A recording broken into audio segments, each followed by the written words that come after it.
یہ کہانی ہے کراچی لیاری کی، جہاں ایک حویلی تھی۔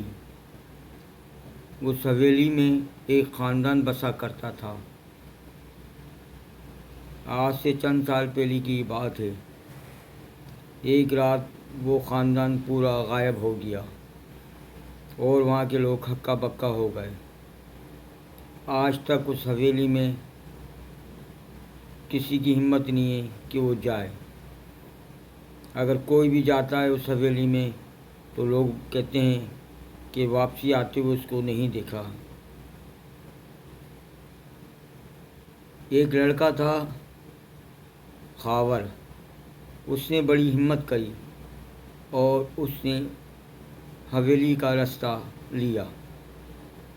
لوگوں نے اس کو بہت سمجھایا کہ اس حویلی میں کچھ نہ کچھ تو ایسا ہے، جو جاتا ہے وہ غائب ہو جاتا ہے اور پھر واپس نہیں آتا، لیکن اس نے کسی کی بھی ایک نہیں سنی اور کہا کہ میں لازمی اس حویلی میں جاؤں گا۔ وہ لڑکا خاور حویلی میں چلا گیا۔ اس نے کیا دیکھا؟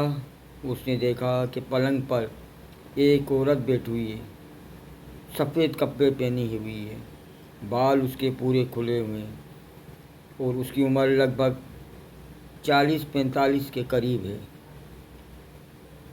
اس عورت نے اس کو اس کے نام سے مخاطب کرتے ہوئے کہا، خاور آؤ، ہم تمہارا ہی انتظار کر رہے تھے۔ خاور یہ سن کے بہت حیران ہوا کہ اس عورت کو میرا نام کیسے معلوم ہے اور یہ عورت اس حویلی میں کیا کر رہی ہے۔ خاور نے اس عورت کو دیکھا تو یہ دیکھ کے حیران ہو گیا کہ اس عورت کے چہرے پہ اس کی آنکھیں نہیں تھیں، آنکھوں کا نام و نشان بھی نہیں تھا۔ خاور نے اس سے کہا، اے مائی، تو کون ہے اور اس حویلی میں کیا کر رہی ہے؟ وہ بولنے لگی کہ میں یہاں برسوں سے تمہارا انتظار کر رہی تھی کہ تم آؤ گے اور میں تمہیں اپنی گود میں لٹال کر اپنا بیٹا بناؤں گی۔ خاور نے کہا، مائی، یہ کیا بات کر دی تم نے؟ اور یہ تمہاری آنکھیں تو ہیں نہیں، تم بھلا مجھے کیسے دیکھ سکتی ہو؟ اس نے کہا، ان باتوں میں کچھ نہیں رکھا، آؤ تم میرے قریب آؤ، میں تم سے کچھ باتیں کرنا چاہتی ہوں۔ خاور نے نہ آؤ دیکھا نہ تاؤ دیکھا اور سیدھا اس عورت کے پاس چلا گیا۔ اس عورت نے خاور کو جیسے ہی ہاتھ لگایا، خاور چاروں ہاتھ پاؤں زمین پہ چت پڑا نظر آیا، اور جب خاور ہوش میں آیا تو دیکھا کہ حویلی میں کوئی نہیں تھا اور رات ہو چکی تھی۔ تقریباً رات کے 11:30 بج رہے تھے، 3 بجے سپیر یہ واقعہ خاور کے ساتھ ہوا تھا۔ خاور بے ہوش ہو گیا تھا۔ 7 سے 8 گھنٹے بعد جب ہوش آیا تو اس نے اپنے کپڑے جھاڑے، اپنے اوسان بحال کیے اور لاہور پڑھی اور آیت الکرسی پڑھ کے اپنے پہ دم کیا اور چاروں طرف دیکھا۔ حویلی میں کسی کا نام و نشان نہیں تھا، حویلی میں کوئی بھی نہیں تھا۔ خاور نے ایک دروازہ کھولا، دروازہ کھول کے دیکھا، اس دروازے میں سے بہت ہی اچھی خوشبو آ رہی تھی، بڑی بھینی بھینی خوشبو آ رہی تھی۔ ایسا لگ رہا تھا کہ کوئی پکوان پکڑے ہوں۔ ادھر کوئی نام و نشان نہیں تھا کھانے پینے کا۔ خاور یہ دیکھ کے بہت حیران ہوا۔ پھر کچھ تھوڑی دیر بعد کسی کے چلنے کی آواز آنے لگی۔ خاور یہ دیکھ کے اور حیران ہوا کہ یہاں کون چل رہا ہے۔ خاور نے مخاطب کہا، کون ہے؟ کون ہے؟ سامنے آئے، لیکن کوئی بھی سامنے نہیں آیا۔ خاور اس آواز پہ اوپر چلا گیا، چھت پہ جا کے دیکھا تو کوئی بھی نہیں تھا۔ خاور بالکل گھبرایا نہیں، کیونکہ اس نے آیت الکرسی پڑھ لی تھی۔ پھر وہ حویلی کے نیچے حصے میں آیا، آ کر اس نے چاروں اور دیکھا، اس کو کوئی نظر نہیں آیا۔ پھر ایک بڈھے بابا کی کھانسنے کی آواز آئی۔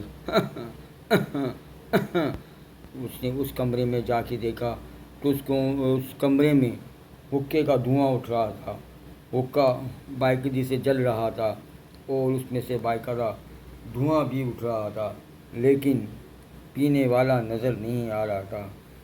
ساری چیزیں دیکھنے کے بعد خاور نے اپنے پاؤں پیچھے کی طرف لیے اور کہا لا حول ولا حول قوت الا باللہ العظیم۔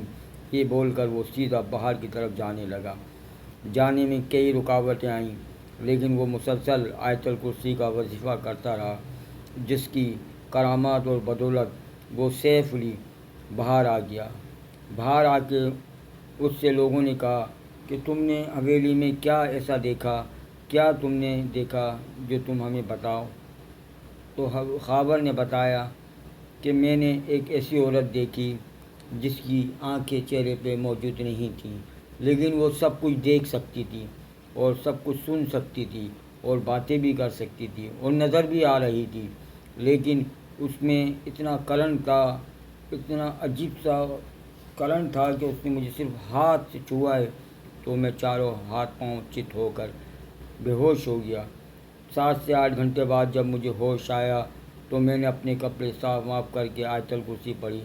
پھر میں ایک آواز کا پیچھا کرنے لگا۔ پھر میں ایک کمرے میں گیا، جس کمرے میں نے حقہ دیکھا، دھواں اٹھتے ہوئے دیکھا، لیکن کوئی نظر نہیں آیا۔ اس حویلی میں جانا خطرناک ہے، اس لیے اس حویلی میں جانے کی کوشش نہیں کرنا۔ یہ سن کر لوگوں نے اس حویلی کا نام رکھ دیا ڈراؤنی حویلی۔ آج بھی لیاری میں یہ حویلی موجود ہے اور لوگ باغ اس کو کافی لوگ باغ جو پرانے ہیں وہ اس حویلی سے واقف ہیں، نئے لوگ اس حویلی کو نہیں جانتے ہیں۔ یہ حویلی آج بھی لیاری میں موجود ہے۔ اس حویلی کو لوگ باغ ڈراؤنی حویلی کے نام سے جانتے ہیں۔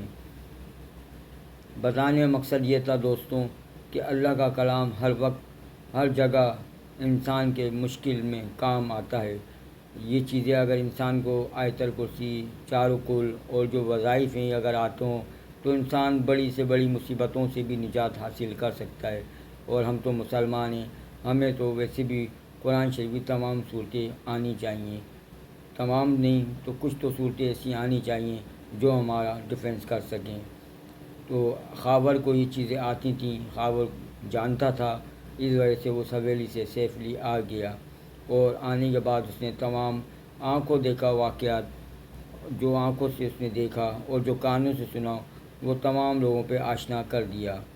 اس طرح خاور آج تو پتہ نہیں وہ ہے نہیں ہے، لیکن اس کی کہانی، اس کی زبانی میں نے آپ لوگ تک پہنچا دی ہے۔ اللہ حافظ۔ عارف خان آپ کے ساتھ، عارف خان کے ساتھ آپ لوگ، گڈ بائے۔